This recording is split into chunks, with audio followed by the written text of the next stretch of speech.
saudaraku para alim ulama dan seluruh sidang Jumat yang dimuliakan oleh Allah Subhanahu wa taala, insyaallah.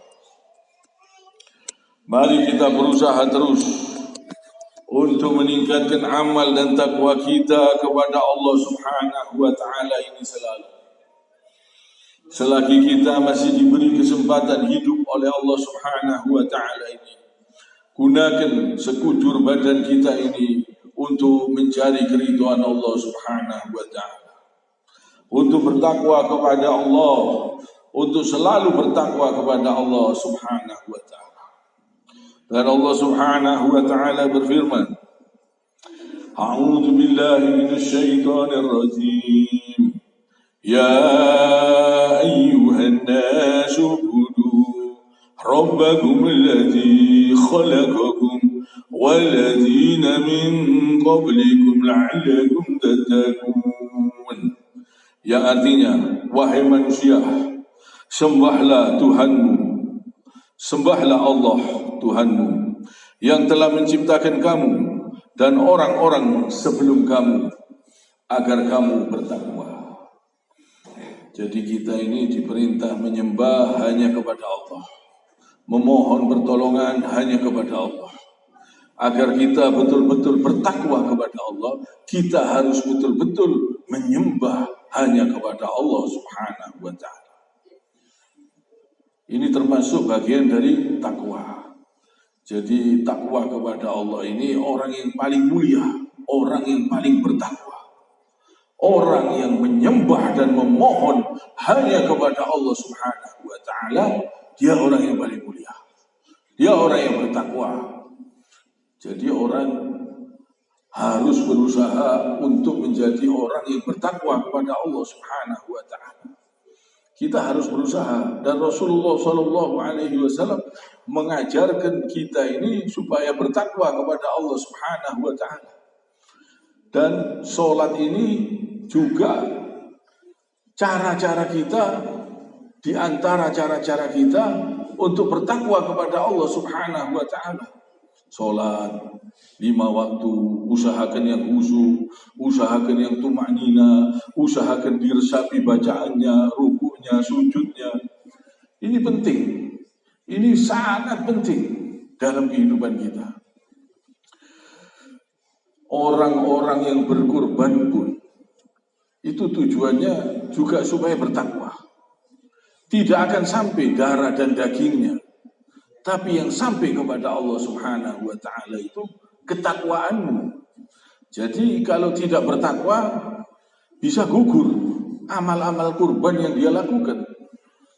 Kalau dia korupsi, kalau dia mencuri, kalau dia tidak mau mengikuti petunjuk Allah, tidak mau mengerjakan perintah Allah, tidak mau menjauhi apa yang dilarang oleh Allah, tidak mau meninggalkan semua bentuk-bentuk kemusyrikan, tidak bisa, tidak akan nyampe darah dan dagingnya. Yang nyampe hanyalah ketakwaanmu kepada Allah Subhanahu wa taala.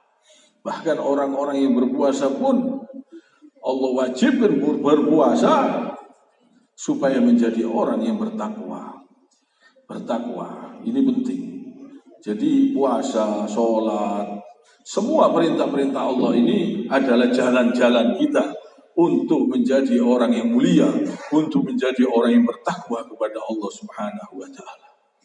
Kita harus berusaha semaksimalnya, banyak beramal, banyak berbuat baik, banyak melakukan kebaikan-kebaikan, menghindari semua yang haram, menghindari semua yang dilarang oleh Allah Subhanahu wa taala, seperti perzinahan, perjudian, apalagi sekarang ini judi online ini bisa orang main judi di rumah bisa.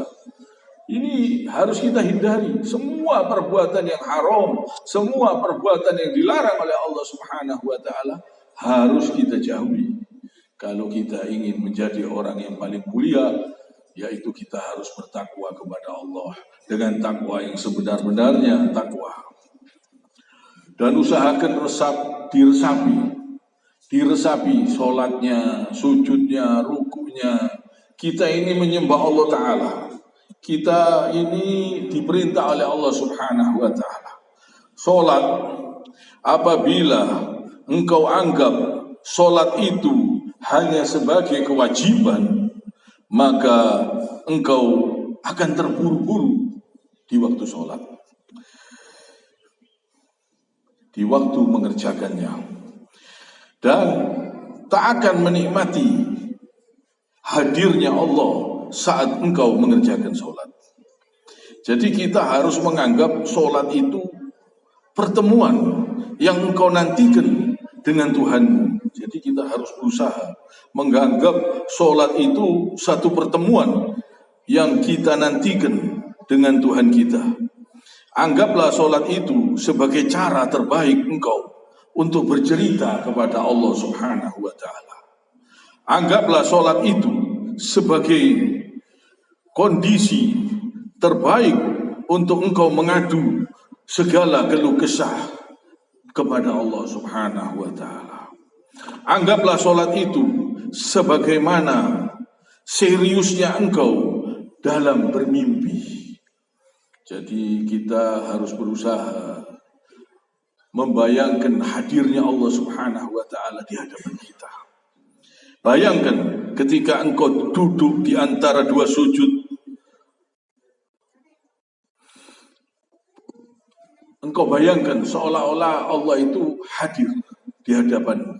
Waktu engkau sujud, waktu engkau ruku, waktu duduk di antara dua sujud, seolah-olah Allah Subhanahu wa Ta'ala itu hadir di hadapanmu.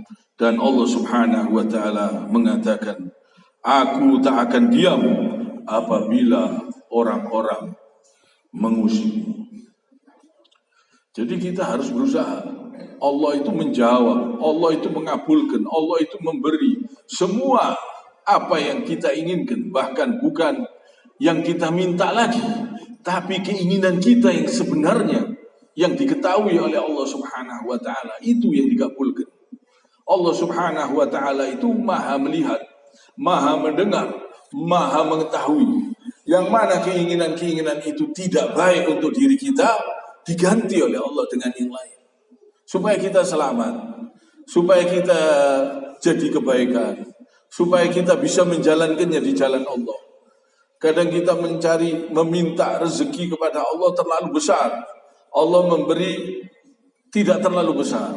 Ini ada tujuan-tujuan tertentu, yang mana Allah itu mengabulkan bukan yang kita minta, tapi apa yang kita inginkan, yang dikabulkan oleh Allah Subhanahu wa Ta'ala. Kalau kita betul-betul bertakwa kepada Allah Subhanahu wa Ta'ala, Allah Subhanahu wa Ta'ala itu maha mengabulkan, maha memberi. Dan kita harus yakin, kita yakin betul-betul, kita harus banyak mohon ampun kepada Allah Subhanahu wa Ta'ala. Kita harus banyak-banyak membersihkan diri kita, banyak-banyak mendekatkan diri kepada Allah Subhanahu wa Ta'ala. Ini selalu usahakan di waktu kita masih hidup di dunia ini, usahakan waktu-waktu sisa hidup kita ini, gunakanlah untuk mencari keridhaan Allah Subhanahu wa Ta'ala. Jangan digunakan untuk bermaksiat kepada Allah Subhanahu wa Ta'ala. Coba kita renungkan bacaan-bacaan di dalam sholat itu banyak manfaatnya. Bacaan-bacaan yang di luar sholat saja, doa-doa di luar sholat saja, Allah sudah maha mengabulkan, maha memberi. Apalagi doa-doa yang kita baca di dalam sholat kita. Di waktu kita sholat, di waktu kita menghadap. Dan alhamdulillah kita ini yang masih ada di dunia ini masih diberi kesempatan oleh Allah Subhanahu wa Ta'ala untuk menghadap Sang Maha Besar, Tuhan semesta alam. Coba kita renungkan, alangkah mulianya, alangkah indahnya, sesuatu yang sangat indah, tidak ada bandingnya, tidak bisa dibandingkan dengan kita menghadap kepada seorang raja. Tidak ada artinya itu, tidak ada yang bisa dibandingkan, karena Allah Subhanahu wa Ta'ala ini yang maha menciptakan, yang maha segala-galanya, yang maha hidup, yang maha kekal, yang maha memberi, yang maha pengasih, yang menghidupkan kita, yang memberi kita kesempatan masih hidup, yang memberi kesehatan, Segala yang ada di tubuh kita ini, gerakan-gerakan badan kita ini, tubuh kita ini karena Allah masih memberi kesehatan, masih memberikan kekuatan, kemampuan, sehingga kita bisa berjalan, bisa datang ke masjid. Ini pemberian Allah Subhanahu wa ta'ala. Tidak bisa kita bandingkan dengan seorang raja. Coba kita renungkan. Kita diberi kesempatan 5 waktu. Kita diberi kesempatan untuk menghadap, untuk laporan, untuk mengeluh, menyampaikan. Kita waktu duduk di antara 2 sujud itu, kita menyampaikan, ya Allah, Rabbi firli, ampunilah aku ya Allah, ampunilah saya. Warhamni, sayangilah saya. Wajburni, cukupilah saya ya Allah. Wajburni, warfa'ni, angkatlah derajatku ya Allah. Warzukni, berilah saya rezeki ya Allah. Wahdini, berilah saya petunjuk ya Allah. Wa'afini, berilah saya kesehatan ya Allah. Wa'fu anni, bebaskan saya dari dosa-dosa saya ya Allah. Ini kita baca setiap kita sholat. Cuma di antara kita ini kadang tidak meresapi dan tidak betul-betul meresapi dan tidak betul-betul membayangkan kehadiran Allah Subhanahu wa ta'ala yang selalu melihat dan mendengar apa saja yang kita sampaikan. Doa di luar sholat saja mudah dikabulkan orang yang bertakwa itu. Apalagi doa di waktu kita sholat. Kita berdoa waktu sholat itu. Kita mohon kepada Allah pertolongan yang sangat besar. Bukan cuma rezeki saja. Bahkan petunjuk. Orang kalau dikasih rezeki toh, dikasih uang saja. Kalau udah dikasih petunjuk, tersesat. Akhirnya tersiksa. Akhirnya jadi penyakit itu.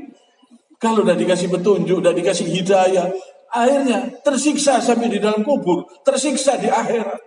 Yang kita minta ini banyak kepada Allah Subhanahu wa ta'ala. Kita bukan minta rezeki saja. Minta rezeki, minta petunjuk, minta diangkat derajat, minta diampuni, minta disayangi, minta dimaafkan, dibebaskan dari segala dosa. Banyak keperluan kita yang kita sampaikan di waktu kita sholat. Kalau kita resapi betul-betul maknanya, kita setelah salam itu enteng. Pikiran kita ini tenang, rasanya gugur semua dosa. Kalau sholat itu diresapi. Kita sholat waktu ruku, itu memuji Allah. Kita menghadap Tuhan yang maha besar. Bukan menghadap seorang raja. Tapi menghadap Allah Subhanahu wa ta'ala. Yang maha merajai. Yang menciptakan seluruhnya ini. Kita masih diberi kesempatan hidup, alhamdulillah. Tulang kita masih bisa digerakkan sehingga tidak merasakan sakit, pedih. Ada orang yang tidak bisa digerakkan lagi. Digerakkan sakit, terasa pedih. Kena asam urat saja sudah sakit, pedih. Apalagi kecelakaan sampai patah. Ya Allah, kita tidak mampu. Jangan berani-berani berbuat dosa. Usahakan diresapi. Kita bersyukur masih diberi kesempatan sholat, masih diberi kesempatan hadir ke masjid. 5 waktu masih bisa diberi kesempatan untuk sholat berjamaah. Gunakan yang sebaik-baiknya, jangan ditinggalkan sayang. Mumpung kita masih diberi kekuatan, mumpung kita masih diberi kehidupan, gunakan dan usahakan yang tumanina. Usahakan diresapi rukuknya, sujudnya, bacaannya, usahakan diresapi. Akan menjadi kenikmatan yang besar di pikiran kita, hati kita, ketenangan. Dan sholat yang betul-betul diresapi, tumanina, sholat itu bisa mencegah perbuatan keji dan mungkar. Bisa mencegah, kita merasa dilihat oleh Allah waktu kita sholat, kita dilatih, kita merasa dilihat, dipantau oleh Allah ketika kita waktu sholat. Setelah salam, kita akan terbiasa dengan itu. Kita akan merasakan dilihat oleh Allah Subhanahu wa ta'ala. Walaupun kita berada di mana saja. Kalau kita sudah terlatih dengan sholat yang betul-betul kita resapi, merasa dilihat oleh Allah Subhanahu wa ta'ala selalu, kita akan merasakan itu. Dan akan merasakan kenikmatan yang sangat besar. Tidak berani berbuat maksiat, tidak berani korupsi, tidak berani mencuri, tidak berani durhaka, tidak berani berbuat keji, tidak berani. Kita merasa dilihat terus. Di dalam sholat itu kita dilatih. Supaya kita merasa membayangkan hadirnya Allah Subhanahu wa ta'ala yang melihat kita. maha segalanya. Tidak bisa kita pikir dengan akal kita, tidak sampai. Zat yang maha segala-galanya. Kita saja melihat udara saja tidak mampu. Udara ini ciptaan Allah, kita belum bisa melihat. Bentuknya kayak apa? Tidak tahu kita. Tapi kita hirup, setiap hari kita rasakan. Ada. Bukan tidak ada. Siapa yang bilang udara tidak ada? Ada. Tapi kita belum bisa melihat. Bentuknya seperti apa? Belum bisa kita lihat. Mata kita belum sampai, belum sanggup. Apalagi melihat Allah Subhanahu wa ta'ala. Kita belum bisa. Belum mampu. Kita melihat dengan hati kita. Kita meyakini. Kita rukuk, kita sujud, kita resapi dan kita bayangkan kehadiran Allah Subhanahu wa ta'ala. Pasti melihat kita. Udara saja bisa jadi saksi dengan tingkah dan perbuatan kita di bumi ini. Udara bisa menjadi saksi. Ini makhluknya Allah Subhanahu wa ta'ala. Coba kita bayangkan. Apalagi Allah Subhanahu wa ta'ala. Allah ini maha lembut, maha segala-galanya. Usahakan diresapi rukuknya, sujudnya. Usahakan waktu-waktu kita itu gunakan untuk banyak berzikir, untuk banyak mengingat Allah Subhanahu wa ta'ala, untuk banyak melakukan kebaikan-kebaikan. Karena semua gerak-gerik kita, semua tingkah laku kita, semua perbuatan kita itu dilihat oleh Allah Subhanahu wa ta'ala dan diketahui oleh Allah Subhanahu wa ta'ala. Setiap detik, setiap waktu, setiap saat. Udara saja tahu apa kelakuan kita, tahu udara. Ini makhluknya Allah. Apalagi Allah Subhanahu wa ta'ala. Malaikat juga tahu makhluk-makhluk yang tidak kita ketahui, yang lembut, yang diciptakan oleh Allah Subhanahu wa ta'ala, yang tidak bisa kita pandang mata. Ini banyak di sekitar kita. Kita membutuhkan pertolongan Allah yang sangat besar. Maka dari itu bertakwalah kepada Allah Subhanahu wa ta'ala. Mari kita berusaha semaksimalnya untuk meningkatkan ketakwaan kita kepada Allah Subhanahu wa ta'ala. Kiranya sampai di sini. Subhanakallahumma bihamdik, asyhadu an la ilaha illa anta, astaghfiruka wa atubu ilaik.